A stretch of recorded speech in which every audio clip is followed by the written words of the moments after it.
देखो तो नन्हे गोपाल, मैं आपके लिए कितनी सारी मिठाइयाँ लाया हूँ। मुझे मेरे पार्ट टाइम काम के आज पैसे मिले हैं, इसलिए सबसे पहले आपके लिए मिठाई। अरे राघव, हमें भी तो मिठाई खिला दे दोस्त। हाँ हाँ, क्यों नहीं। सबसे पहले मेरे भाई लड्डू गोपाल को तो मिठाई खिला दूं। तू गांव से इतने दूर इस हॉस्टल में पढ़ाई करने आया है, पार्ट टाइम काम भी करता है। हमसे तो तुझे पैसे लेने हैं नहीं। आज तू बहुत खुश है, तुझे तेरा पहला पेमेंट जो मिला है। तुम लोगों से कैसे पैसे लूं मेरे दोस्तों। वैसे भी तुम लोगों ने कितना हेल्प किया है मेरा। लड्डू गोपाल की तरह तुम भी मेरे भाई ही हो। बस पढ़ लिख कर ऑफिसर बन जाऊं तो गांव जाकर पापा की सारी परेशानियां दूर कर दूंगा। अरे दोस्त, ऑफिसर जरूर बनोगे, लड्डू गोपाल जो है साथ। मालिक, आपके भाई राम गोपाल आज मार्केट में सब्जियां बेच रहा था। छोटे मालिक के साथ मिलकर हम लोगों ने उसकी सारी सब्जियां मिट्टी में मिला दी और उसे धमकाए भी। हाँ पापा, जो धमकाए हम लोगों ने चाचा को, वो धोती उठाकर वहां से भाग निकले।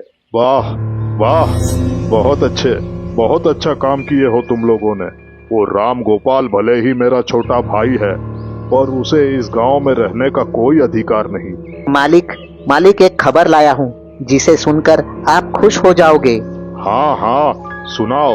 और एक खुश खबर सुनाओ टीपू। कहीं ये खबर राम गोपाल की तो नहीं? जी मालिक, बिल्कुल सही सोचे आपने। आपके भाई राम गोपाल की ही खबर है। अबे तो जल्दी सुनाओ बे टीपू, हमारे कान तरस रहे हैं। खबर एकदम पक्की है मालिक कि आपके भाई राम गोपाल के पास एक और जमीन का टुकड़ा है जो कि बिल्कुल रोड के बगल वाला ही है। ये क्या कह रहे हो? उसके हिस्से की सारी जमीन तो मैंने लूट ली है। अब ये नया जमीन उसके पास कहाँ से आया? गुड्डू बेटा, जाओ तुम्हारे प्यारे रामलाल चाचा को उठा के लाओ। पापा, शुभ काम में देरी क्यों, अभी उठा कर लाता हूँ मैं। वो रहा चच्चा, उठा लो उसे।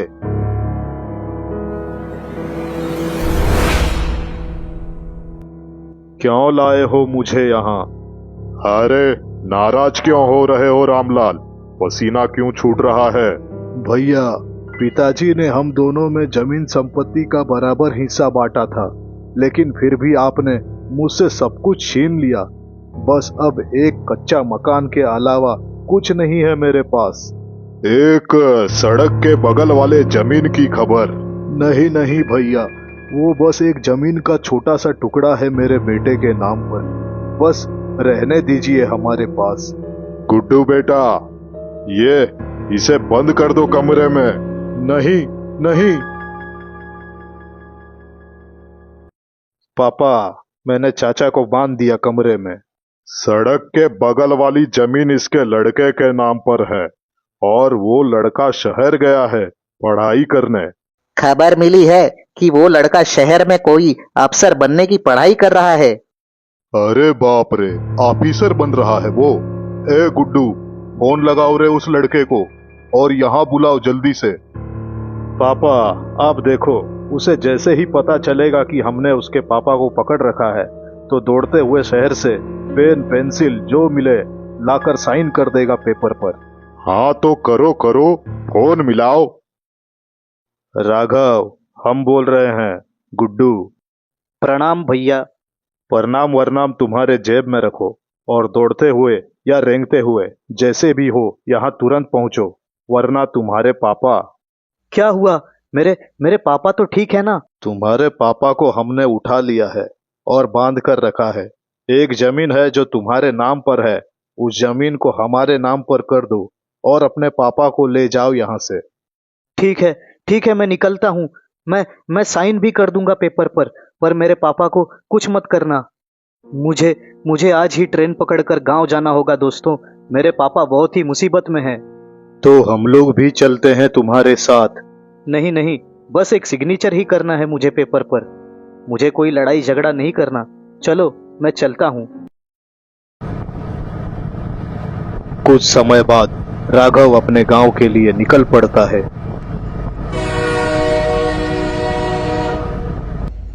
क्या हुआ दोस्त, काफी समय से मैं तुम्हें देख रहा हूँ कि तुम काफी परेशान लग रहे हो। कौन से गांव के हो तुम? मैं सीताराम नगर से हूँ। अरे वाह, मैं भी तुम्हारे बगल वाले गांव शांति नगर से हूँ। मेरा नाम मदन है, और तुम्हारा? मेरा नाम राघव है। क्या बात है दोस्त, बहुत ही परेशान लग रहे हो तुम। हाँ, एक जमीन का टुकड़ा जो मेरे नाम पर है, इस वजह से मेरे चाचा जी ने मेरे पिताजी को पकड़ कर रखा है। यदि वह जमीन मैं उन्हें दे दूंगा तो वो मेरे पिताजी को छोड़ देंगे। क्या तुम अपना जमीन ऐसे ही जाने दोगे? लड़ोगे नहीं? पहले से ही मेरे चाचा जी ने हमारी पूरी संपत्ति हड़प ली है। अब एक छोटे से जमीन के टुकड़े के लिए क्या लड़ना। वैसे भी वे लोग काफी ज्यादा ताकतवर हैं। हाँ, पर मुझे मेरे नंद गोपाल पर पूर्ण विश्वास है। वे मेरे साथ अन्याय नहीं होने देंगे। इस कलयुग में भी भगवान पर तुम्हें काफी ज्यादा भरोसा है। चलो, अच्छा है। यदा यदा ही धर्मस्य ग्लानिर्भवति भारत। जब जब धर्म की हानि होती है और अधर्म बढ़ता है, तब मुरली मनोहर रूप बदलकर आते हैं। विश्वास एक ऐसी शक्ति है जिसकी मदद से बड़े बड़े काम किए जा सकते हैं, और तुम्हें तो इंसानों पर नहीं, स्वयं कृष्ण पर विश्वास है। हाँ दोस्त, मुझे मेरे लड्डू गोपाल पर पूर्ण विश्वास है।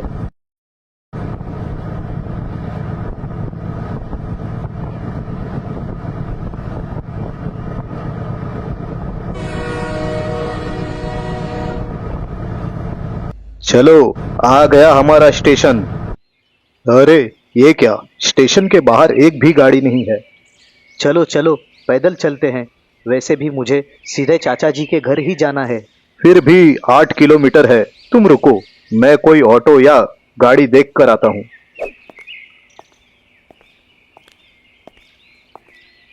मेरा यहाँ ऐसे खड़ा रहना, मेरा टाइम वेस्ट हो रहा है। मुझे जल्द से जल्द पिताजी के पास जाना ही होगा।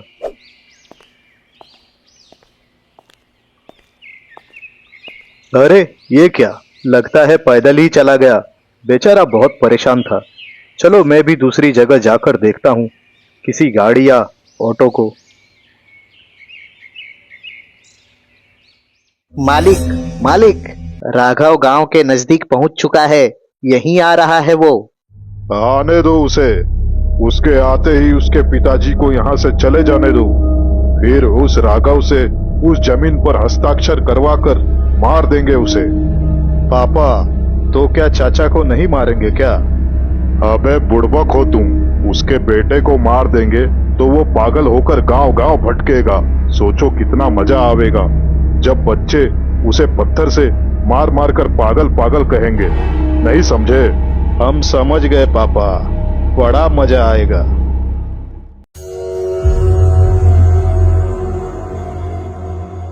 चाचा जी, कहाँ है मेरे पापा? अरे बचवा, रुको जरा, सांस तो लो। जाओ और इसके पापा को यहाँ लेकर आओ। बेटा, बेटा, तुम यहाँ क्यों आ गए? पापा आप ठीक तो है ना? सुनो, ये कुशल मंगल मेल मिलाप का कार्यक्रम बाद में, समझे? है राम गोपाल, तुम अब चलो, निकलो, घर चले जाओ। अरे अभी जमीन का पेपर आने में समय है। पेपर पर हस्ताक्षर करते ही जाने देंगे इसे। चलो अब तुम निकलो। नहीं नहीं, मैं कहीं नहीं जाऊंगा अपने बेटे को छोड़कर। पापा आप चले जाइए घर, मैं आ जाऊंगा, आप जाइए।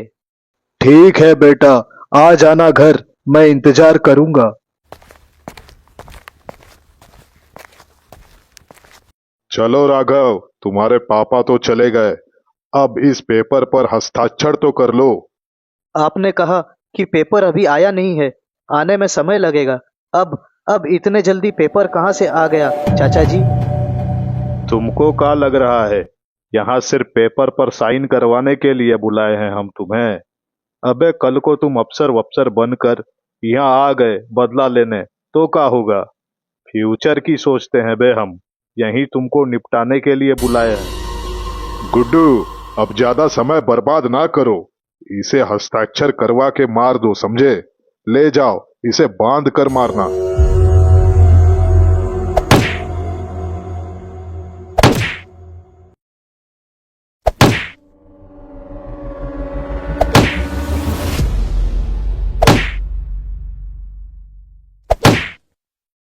चल ओए पहलवान, अब कितना मारेगा इसे?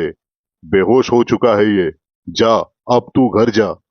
चलो, अब इस लड़के को मारने की तैयारी करो।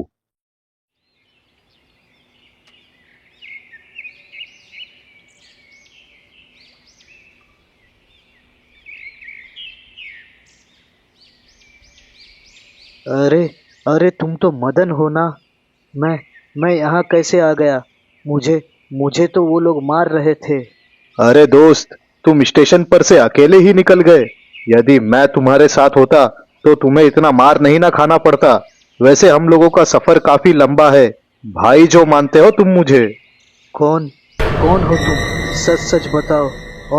और मेरे चाचा का घर तुम्हें कैसे पता चला? और तुम वहां पहुंचे कैसे?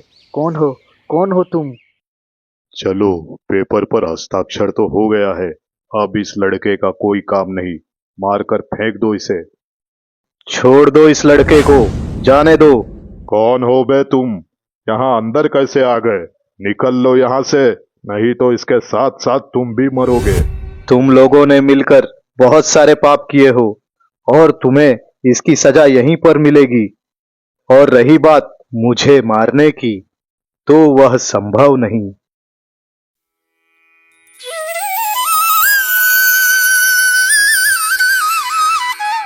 हे नाथ, हे मुरली मनोहर, माफ कर दो हमें। हम इस लड़के यानी मेरे भतीजे को सही सलामत घर छोड़ देंगे। सभी लोगों से माफी मांगेंगे। राघव और उसके पिता को बहुत कष्ट पहुंचाया तुमने। उसकी सारी संपत्ति छीन ली। सब कुछ उन लोगों को लौटा दो जिनसे तुमने छीना है। हाँ हाँ प्रभु, मैं सब कुछ वापस कर दूंगा और सभी लोगों के साथ ठीक से रहूंगा। किंतु यह सब करने से तुम्हारे अपराध समाप्त नहीं होंगे। तुमने जिन भी लोगों को कष्ट पहुंचाया है, उन लोगों के घर तुम्हें दास बनकर सेवा करनी होगी। 5 वर्षों तक सेवा करो और उसके बाद गौ सेवा में अपना जीवन व्यतीत करो, जिससे कि गौ माता के आशीर्वाद से पुण्य की प्राप्ति होगी। ठीक है प्रभु, मैं आज ही अपने बेटे के साथ मिलकर सबसे क्षमा मांग लूंगा और लोगों के सेवा में लग जाऊंगा। उसके घर नौकर बनकर काम करूंगा और 5 वर्ष के बाद संपूर्ण जीवन गौ माता की सेवा भी करूंगा।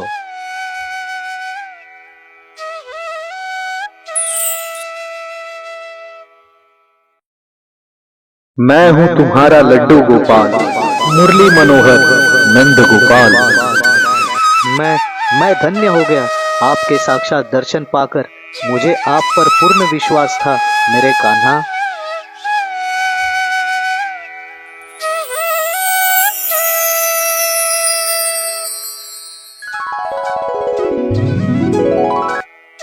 मेरा आशीर्वाद सदैव तुम्हारे साथ रहेगा। जाओ, घर जाओ। पिताजी बहुत ही चिंतित हो रहे हैं तुम्हारे लिए। मैं सदैव तुम्हारे साथ ही रहूंगा राघव, मेरे भाई।